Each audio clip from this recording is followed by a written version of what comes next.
यशोधरा जी छत पर से कपड़े तथा सुखाई गई कुछ बड़ियां हाथों में समेटकर धीरे धीरे सीढ़ियां उतरती हुई आंगन से होते हुए बैठक के कमरे में आ पहुंची। बैठक की मेज पर रखे समाचार पत्र को लेकर यथास्थान संभाला, कपड़े शयन कक्ष के बिस्तर पर रखे, फिर सूती कपड़े में बंधी बड़ियों की गठरी लेकर रसोई की तरफ चल दी। आज उनके मन में हर्ष तथा विषाद के कैसे ही ज्वार भाटे एक साथ ही डूबते उफनते चले जा रहे थे। अब जाकर उनकी वर्षों की तपस्या सफल हुई थी। उनका मन 20 वर्ष पूर्व के उन कठिन दिनों की याद में जाकर अटक गया, जब अकस्मात वैधव्य के तुषारापात से जीवन यापन का यक्ष प्रश्न उनके तथा उनके 3 और 5 वर्षीय पुत्रों के समक्ष मुंह बाए खड़ा था। कुटुंब परिवार ने सहायता की तो, परंतु एक सीमा के अंदर ही। अलावा इसके वह स्वयं भी तो अपने तथा अपनी संतानों के साथ किसी पर बोझ बनना नहीं चाहती थी। फिर किशोरावस्था में सीखा गया रुई तथा कपड़ों से बच्चों के खिलौने बनाने की निपुणता का गुण आड़े वक्त में उनके बड़ा काम आया।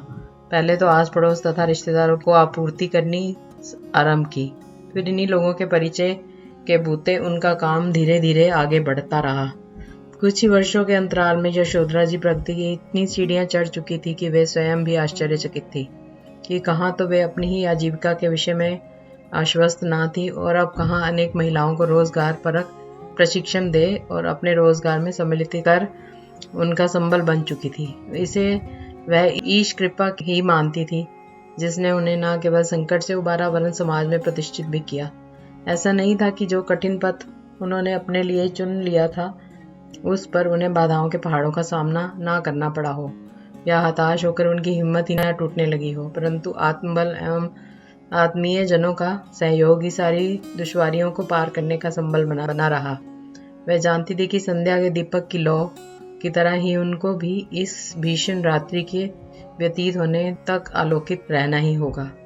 अब उनका ज्येष्ठ पुत्र सरकारी विभाग में उच्च अधिकारी था तथा कनिष्ठ उच्च शिक्षा प्राप्त कर कुछ समय नौकरी करने के पश्चात उनके इस फलते फूलते व्यवसाय को अंतर्राष्ट्रीय स्तर पर पहुंचाने का स्वप्न देख रहा था।